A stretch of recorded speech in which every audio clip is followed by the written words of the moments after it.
So it's been a pleasure to be here with you. Thanks for coming out. And I'm bringing warm greetings for my family. First off, my wife, my two kids.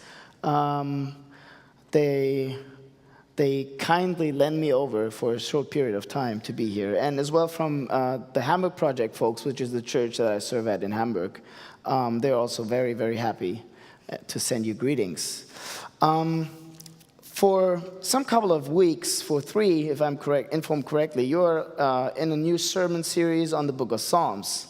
And in case you missed these, let me just give you some information on this. The book of Psalms is the worship and prayer book of the Bible. It is written over a period of time ranging from 1500 BC to roughly 600 BC, so it spans a wide time period. And it has a collection of 150 prayer poems written by various authors like Moses or David or his son Solomon. And these prayers cover the ground of every possible life situation, ranging from happiness and when things go well to the deepest pits of despair and depression. So no matter what you believe in, if you ever happen to come in a situation where you need words to pray, get a Bible, go to the Psalms and pick one. It's really a good book to start. So let me read the text for today, and you'll find that in the Bibles on page 448. If you don't brought a Bible, you can take one in the seat in front of you. 448.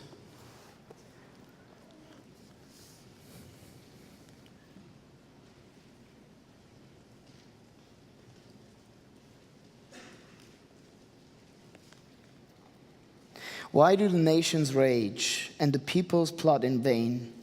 The kings of the earth set themselves, and the rulers take counsel together against the Lord and against his anointed, saying, "Let us burst their bonds apart and cast away their cords from us." He who sits in the heavens laughs. The Lord holds them in derision.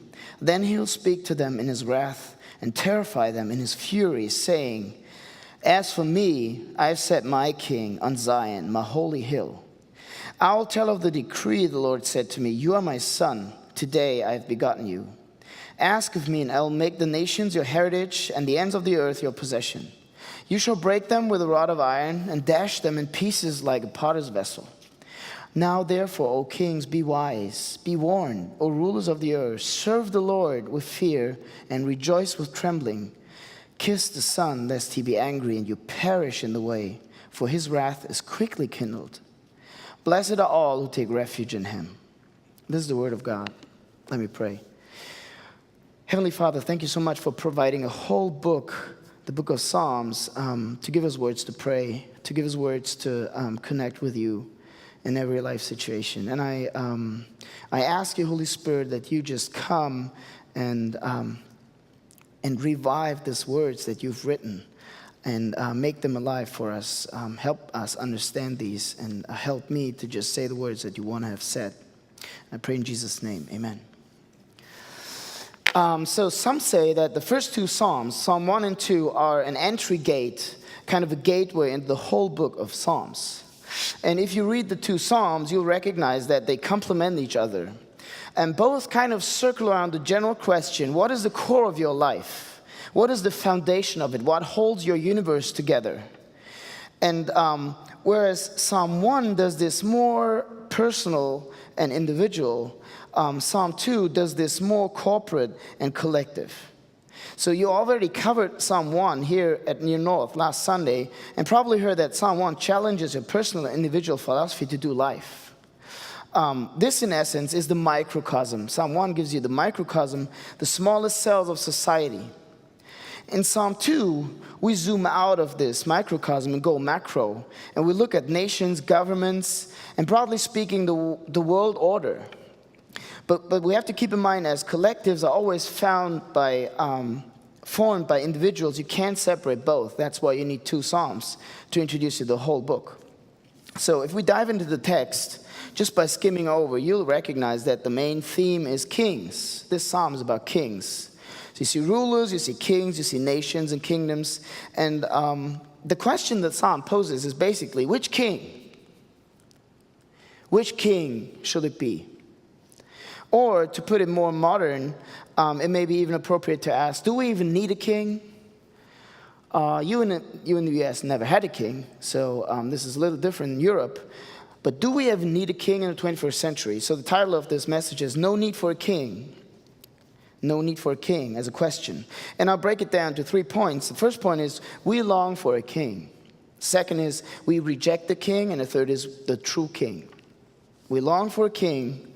We reject the king, the true king. So let's start with the first point.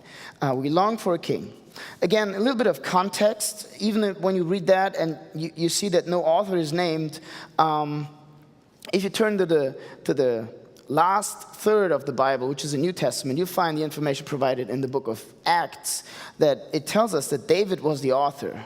And David roughly lived 3,000 years ago, about 1000 BC, and he was the second king of ancient Israel. So he followed up on King Saul, and later in his life, he passed down the crown to his son, Solomon. And if you look at verse 6, you see that Psalm 2 is a coronation psalm, either in the context of David's own coronation or in the context of the coronation of his son, Solomon. And theologians are pretty sure that this psalm is used and was used for every other king who followed up in the Davidic line when they had the coronation ceremony. And this ceremony takes place in Zion, which is mentioned in the text. And if you wonder, Zion is just a synonym for the area spanning what we know as Jerusalem. And Jerusalem was the headquarters, the main city of the kingship of David, of Israel. And when you start reading the text, in the first 3 verses, you see that there's a lot of war going on. The nations rage and the people's plot, and there's like a lot of conflict. And if you wonder why, the simple answer is in ancient times, when a king was crowned, there was heavy opposition. There was heavy opposition. And the reason is the surrounding nations saw a good opportunity to test their strength. You know, it's kind of who wins this battle, who wins this war. And it's not so different, I think, today when you have a presidential campaign like you have now. Everybody's kind of testing, you know, who's better with words, who's the stronger persona.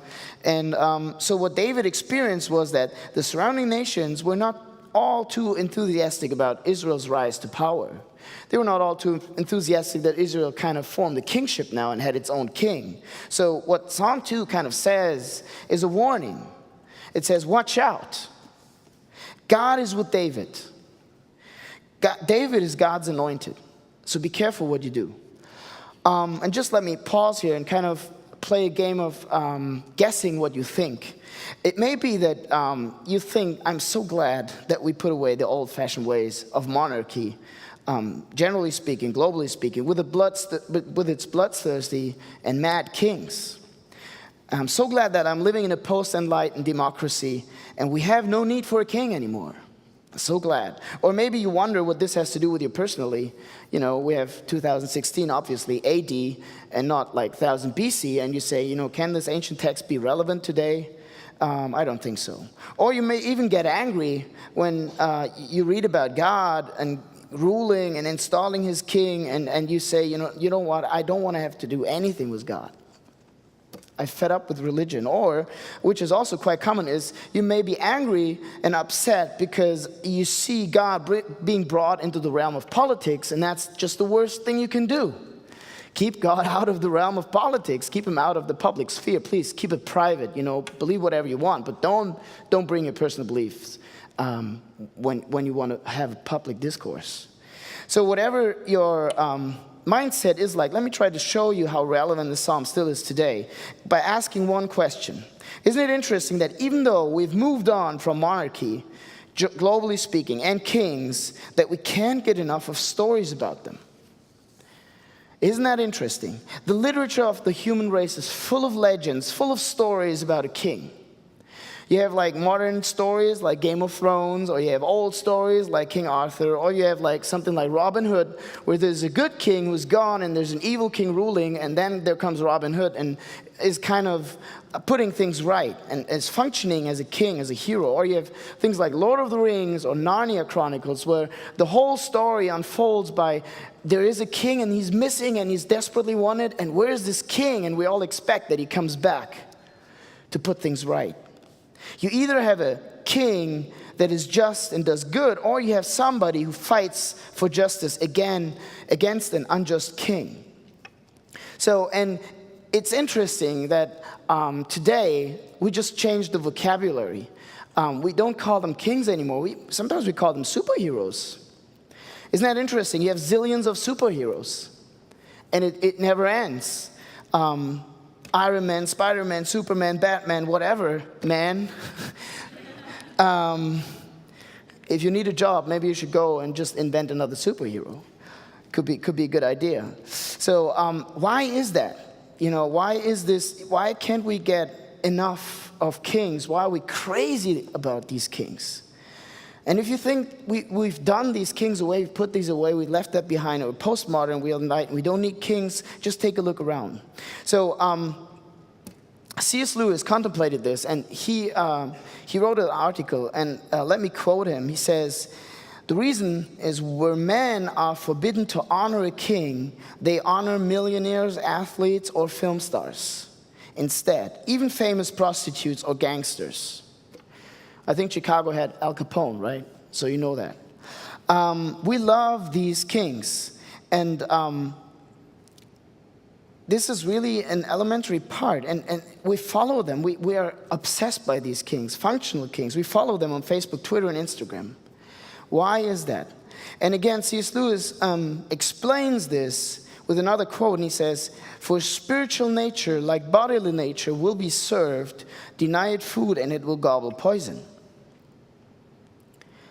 Deny it food and it will gobble poison. What he means is that deeply woven in our DNA, our innate desires, is the longing for a king, which you can't just put away. You can't leave that behind. You can reject the idea intellectually, but you can't ontologically, because it's just part of being human. It's part of being a human being. Why? The simple reason is that we human beings need hope. We need hope in our day-to-day lives. We need hope when bad things happen. We need even hope when good things happen, to be positive that bad things won't happen the next day. We long for a king to fulfill our deepest hopes that set the frameworks of our lives. We long for a king to give us this hope. So let's look at the concept of kingship. What is the concept of kingship? What does it mean to be a king? Just to understand where this hope comes from. A king should lead his people wisely. A king should protect his people. A king should fight for justice and establish the law. A king should maintain peace in the country. A king should make his nation and people prosper, and he should redeem his people and make them great. In short, a king gives you hope. A good king represents his nation and gives the people an identity. And that's the reason we long for a king. We can't do any other way. We long for a king. It's part of our being human. So we need a king, we long for a king. And we desperately, and isn't it interesting, if you look at the psalm, if you go back to the text and look at the psalm, you don't have the option of having no king. The psalm gives you just two options. You either have the kings of the earth, which is in verse 2, or you have the king on Zion, which is verse 6, but it doesn't give you a third option. It doesn't give you or maybe you don't have any king at all. It doesn't say that. It's just giving you two choices and makes it perfectly clear that you have a king. You can't choose to have no king. You just can choose which king you have. So that's interesting. That's the first point. You want a king. You long for a king. You need a king. And even if you can't find them in real life, you desperately look for them. You can't find them. Then you just make them up in your fantasy world. You invent superheroes. So we long for a king, but isn't it interesting?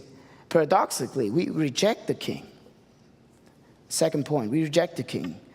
Again, in verses 1 to 3, the kings of the earth are revolting, they're rebelling, and they don't want the authority of King David in their territory. And there's conflict and war, just like in many places of the earth now. Why is that? The answer is pretty simple. The kings of the earth want to reject the authority that the Lord and his anointed hold over them. It's pretty common. So we read in verse 3, it says, let us burst their bonds apart and cast away their cords from us. This is pretty simple. It says, you know what? I don't want you to tell me how to live my life. I don't want anybody above me who's ruling me. I don't want anybody to tell me what is right or wrong. I'm grown up. I can decide for myself. I'm a clever person. I'm enlightened. That's simple. And it's not just, it goes far deeper than just governmental authorities. You may not have the same opinion as your president, but this is so much deeper. And atheist and philosopher Thomas Nagel, he has written a book, The Last Word, and he's just nailing it with a quote, and I'm just giving that to you. He says, quote, "I'm talking about something much deeper, namely the fear of religion itself. I speak from experience, being strongly subject to this fear myself. I want atheism to be true, and I am made uneasy by the fact that some of the most intelligent and well-informed people I know are religious believers. It isn't just that I don't believe in God and naturally hope that I'm right in my belief. It is that I hope there is no God. I don't want there to be God. I don't want the universe to be like that. My guess is, and this is interesting, my guess is that this cosmic authority problem is not a rare condition." Isn't that insightful? That's not a Christian talking. That's not Psalm 2. That's an atheist. And I think this is not just something that a philosopher up in his complicated brain just makes up and we can't understand. I think this has to do with ourselves. This has to do with our hearts. Isn't it true that our hearts revolt against God as well? And really, I don't care if you say you're a Christian or not. Isn't it deep down in your inmost being that you see that we don't want anybody to tell us how to live? Be it your pastor or your president or your mom or your dad or whoever. We don't want anybody to tell us how to live. And we might think that this is part of this modern freedom narrative, and we're heavily affected by this. But 3,000 years ago, this was not different. We see that in the psalm, and that's the reason why we can join them in screaming in unison, "Let us burst their bonds apart." We don't want them to rule us. And that's interesting. And maybe you think something like, come on, give me a break. Put away the prehistoric rules and laws. But the main thing is we don't want any authority above us. And that's interesting because our reaction is the same. We want to make God look stupid. We want to make him look irrational. We want to put him away because he's restraining us. He's giving us a law, and we don't want to have a law. and we say, we need to break free of this. I want to live my life according to my own rules, and I want to decide for myself. But there's a problem. Let's look how God is reacting. In verse 4, you see that he's laughing in the heavens. And just to make this clear, this is not that he's just sitting there and going, ha, ha, ha, I told you so, I told you, and now you experience it. This is not like a gloating God. This is not that he's experiencing malicious joy over what he sees. It is not that. Why does he laugh? Because it is so irrational what we do. The first point was we long for a king. We can't do anything else but longing for a king. We need a king, but we reject the true king. This is so paradoxical. It is irrational. And that's the reason why he's laughing. And let me just explain this. Let me unpack this for you. If you think you don't, you can do whatever I want. You live in the 21st century and you can decide what's right or wrong. Let me just challenge you. Let me give you one example. One king that is ruling strongly in the Western world and very strongly in the neighborhoods of our church in Hamburg is the king of individualism. And I brought a quote from a German journalist. He's a secular guy writing for a newspaper that's pretty good. And look what he's writing. I'll give you the quote. "The pressure to be happy and to succeed has never been higher than today. We are damned to the pursuit of happiness. We are forced to strive for success. We have to be an individual. Individualism has become bondage. The individual is paradoxically pressured to conform to some big ideal, to be individualistic. The result is a necessary conformity to individualism, which elegantly avoids the critical question, does the I human still know who he is? Everybody wants to do his own thing. And that means simultaneously, everybody also must do his own thing. It's all about your image, your individual persona, your distinctly identifiable mask. The spirit of our time permanently feeds us the lines, you have to set yourself apart. You have to be interesting. You have to be unique. But tell me, how can you be like that when everybody has to be like that? Is there even individualism left in the individual? This is incredibly insightful. And again, this comes from a totally secular person. He doesn't believe in anything that I believe in. But did you hear the law in that quote? Did you hear the law and the judge speaking? I don't know how often, maybe you can count that, how often it was, you have to, you must, and if you don't, you're damned. The law of king individualism says you need to be unique. You need to have 1,000 likes on Facebook every day. You have to be a celebrity in your own neighborhood. And if you're not, you're damned. The law crushes you. It judges you. You can't, that's just the way it is. And if you think you can just do whatever you want and you can live according to your own rules, oh, well, you can, but you can't escape the law. No matter which king you choose, every king has a law. And you will break the law, and the king will judge you. It will crush you, emotionally and spiritually. We will serve a king. No matter what you do, you will serve a king. But all the kings we serve will enslave you and crush you. And let me just go one level deeper. Let me just elaborate a little bit more on that. What is deep down in that is that we try to save ourselves by obeying this law, whatever this law is. Take the law of individualism. We want to be unique, and a good day has passed if you did something, you got a great picture that you posted on Instagram, whatever, and many people like that, and you say, oh, I'm so unique. I did it. I succeeded. I can go to sleep. You know what you did? You try to justify your existence. You try to get your value, your worth, your feeling to be loved out of that by obeying the law. And you know what this does? You try to crown yourself to be a little king, and if you fail, you're devastated. And let me give you a personal example. I was brought up in a great family, so my parents did a great job.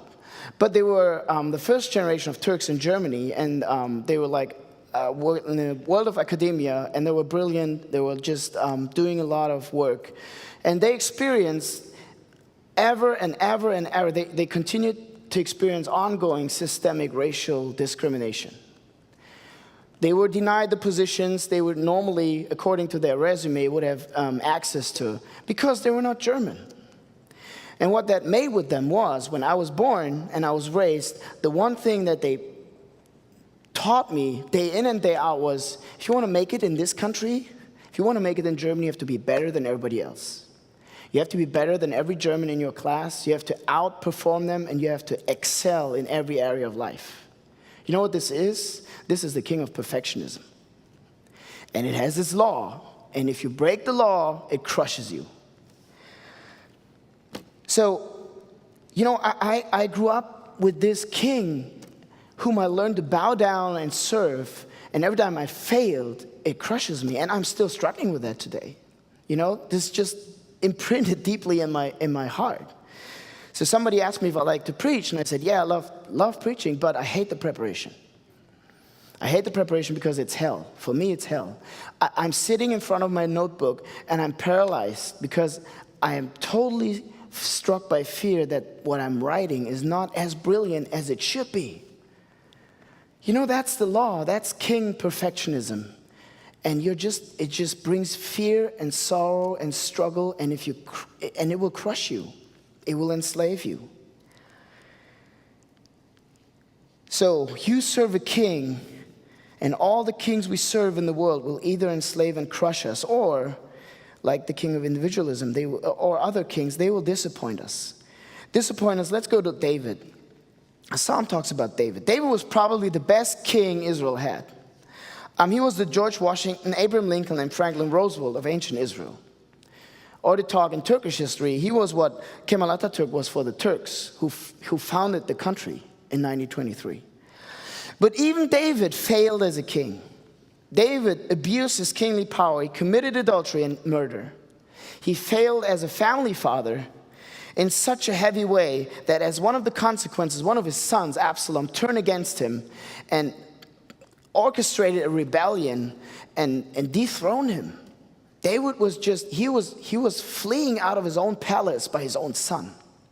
So if you look at the Bible and you think, oh, this is heroes of the faith, I wish I could be like David. Oh man, David is a mess, just like we are. So that's how brutally honest the Bible is. Even though he was the ideal king, and the Bible even calls him a man after God's own heart, he failed terribly in many aspects of his life. Even though he was the ideal king in the Bible, he could not fulfill the longings of the people for a perfect king. He was unfit to rule, just like us. So the question is, who can fulfill the longing of your heart for a true king?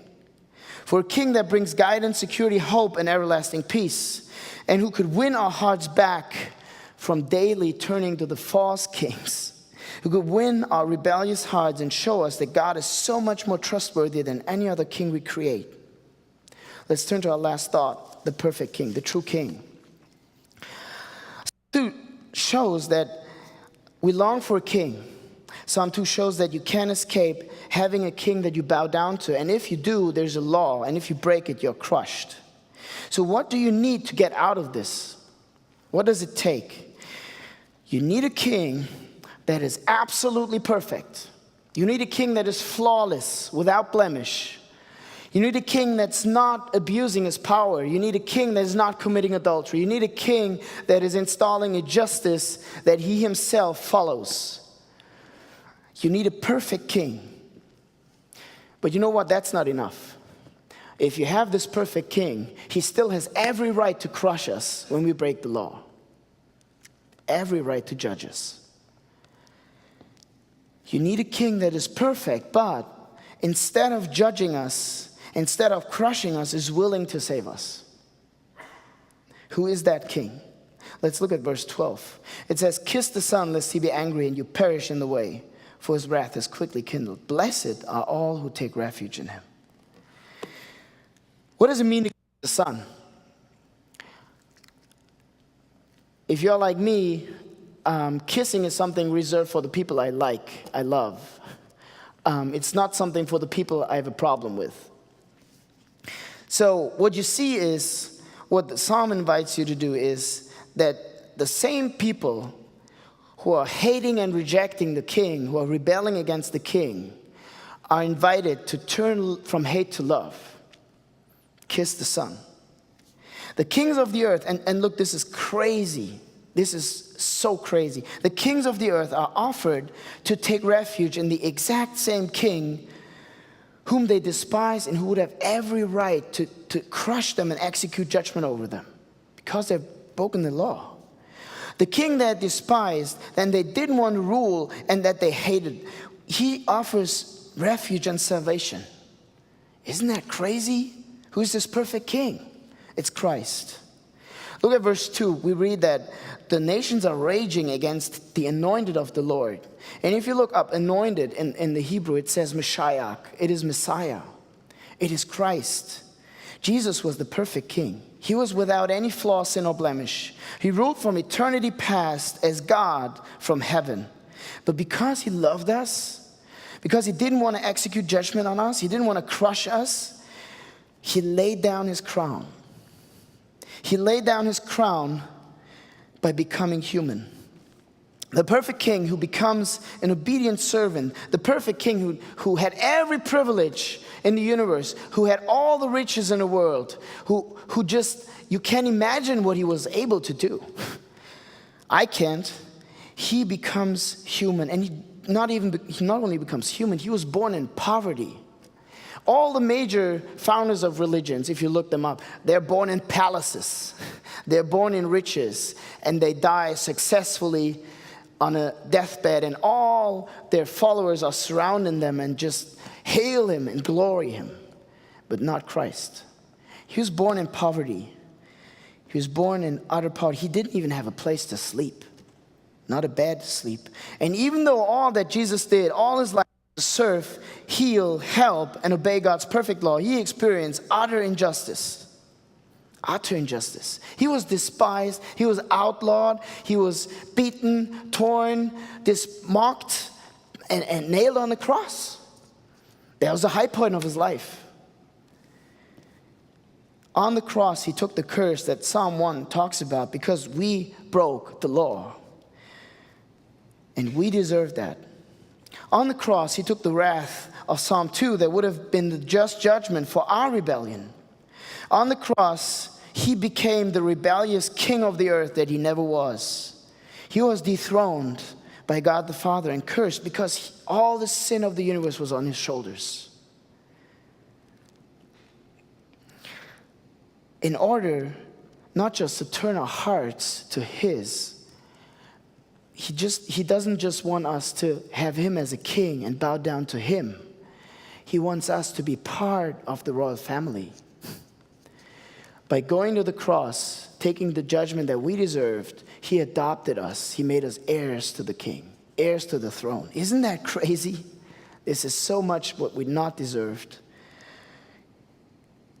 Jesus on the cross experienced the coronation as the suffering servant, but at the resurrection, he experienced the coronation of Christ in all the glory, and he rose as the glorious king. He's sitting now on the throne and ruling.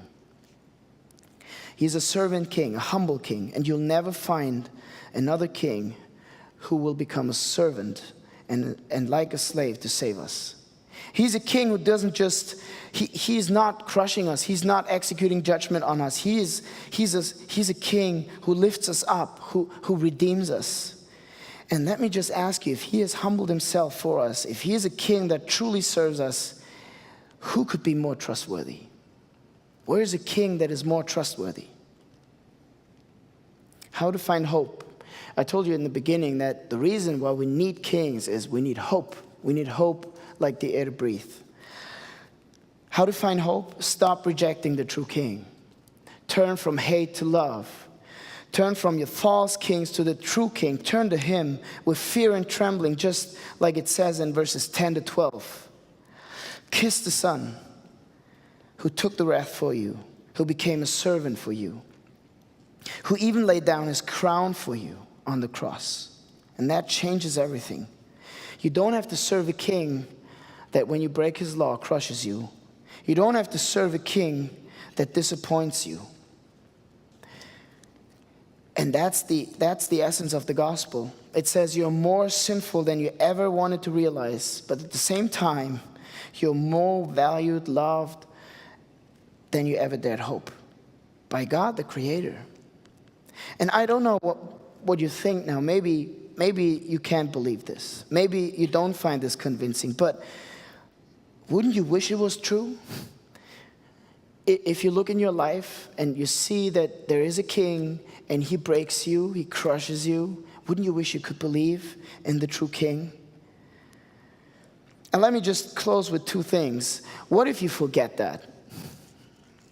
Every time I'm preparing something or I'm lining up to do something, I'm forgetting that. And we all do, I guess. So what Martin Luther said, that the Christian life, the essence of Christian life is repentance, which means we have to turn daily, hourly, every minute. We have to turn away from false kings to the true king. We have to remember who we are. We have to remember that we don't need any false kings. We don't need to justify ourselves. We don't need to save ourselves. We have a true king who did that for us. So don't forget that. And just a last one as an application. What does it mean to serve the true king? What does it mean if the nations rage? What does it mean if you see war, terror, murder, and injustice like you did in the last couple of days? And by the way, this is just an outpouring of false kings. If you have a king that tells you that you're superior because of the color of your skin, if you have a king that tells you that you are superior because of the culture you're living in, or the nation you're part of, then this is the natural consequence that follows. But we have a king who doesn't distinguish any color. We have a king who doesn't distinguish between cultures. We have a king of all nations. This makes a big change. So what does it look like to serve the king? First, what God does is he brings peace into your own life. But that's just the first step. That's the beginning. It's the starting point. And sometimes we Christians forget, and I forget that, God is not really interested in having individuals who are blissfully sitting in their ivory tower singing praise songs about being saved. That's what Psalm 2 is about. It's like it's going macro. He's not interested in that. But God calls us as individual people to be his agents of grace, to be his agents of reconciliation and justice. By sending his true king into the world to die on the cross, God started the renewal of the universe. He started a renewal, a mission to make good everything that is broken, to heal every wound, to wipe away every tear. And he starts with you and me, but he's not ending there. He wants to start with you and me because he wants to create an alternate community. It's also called the church. And this is called the community 2.0, where everything is different, everything is upside down. It's not like with the false kings, because we have a different example whom we follow. We have the true king. And if that grips us, if we get the gospel, and if the bonds of selfishness are broken, if we turn away from the false kings to the true king, you know what happens? Renewal starts. It starts in your personal life, but it doesn't stay there. It goes in circles. It's a renewal of your personal life. It's a renewal of your family. It's a renewal of your neighborhood. And it doesn't stop there. It's a renewal of your working place. And it can affect cities, nations, and kingdoms. That's what this psalm is about. That's what the psalm is about, is bringing the blessing to all the nations. And just let me give you a personal example of what this looks like to serve the true king. And this has to do with laying down your rights and your privileges. Just as Christ did, just as our God did, he didn't stick to his rights, being the king in heaven who had every single right. He laid that all down to become human, to save us. So what does it look like? Well, I told you at the outset, or Jackson told you, that we're preparing to go to Turkey, and many of my friends who live there are totally angry with me that I'm planning that. They are totally angry with me because they think that's the utter I'm not taking responsibility for my family, that I'm crazy. They say, you know what, are you crazy? I would get out of this country in a second if I could. And you'd live a peaceful life in Germany and you come here? Have you lost your mind? Don't you love your kids? On May 15th, my childhood friend, Barish, he got hit by a bombing in Istanbul. It was not even a major bombing. It was a minor bombing. It didn't make it to the news. But he texted me that day, and he said, are you still planning on coming? Still planning on coming? Oh, just let me know. I wanted to inform you that I got hit by a bomb I was waiting for a cab. I got hit by a bomb, and the shrapnels just missed my eye for some millimeters. They tore my back, and I'm in the hospital. Are you still planning to come? Are you that crazy? And I was devastated, just like he was. He's not going out of his apartment anymore because he's afraid. He's afraid that this will happen again. What do I say to him? You know what? If I believe in this true king who gave up everything, how dare I stay in Germany in my comfort zone? How dare I stick to my privileges that God has gracefully given to me? How dare I say, you know what, I want to have nothing to do with all this war and this turmoil and, this terror. You know what, just leave me alone. This is between me and the Lord. I'm just having a peaceful, blissful life. This is not what God calls us to do.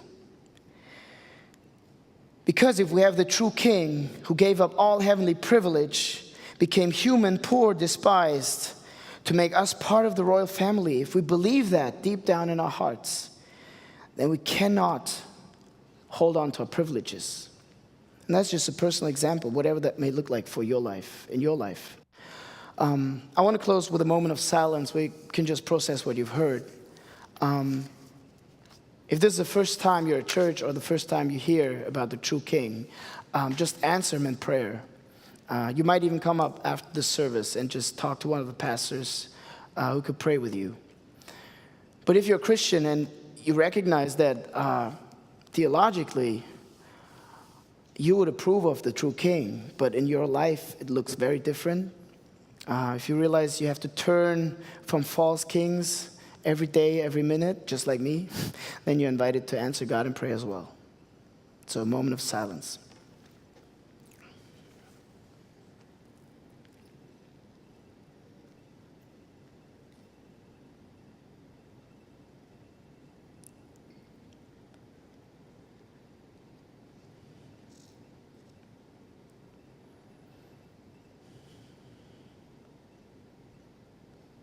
Heavenly God, thank you so much for knowing us better than we know ourselves. Thank you so much for knowing the desperate situation that we are in. Thank you so much for knowing that we create our own illusional world and think that we can live just like we want, create our own rules. And thanks not just for knowing that, but by sending your Son. Thank you, Jesus, for pouring out your life, pouring out everything, letting go of all the privileges that you had, emptying yourself, becoming poor and despised and human in order to save us. Thank you for not crushing us, which you could. Thank you for not executing judgment on us. Thank you for not smashing us like a potter's vessel, but coming to this earth in order to save us, to show us what the true king looks like. Thank you for giving us an example to emulate.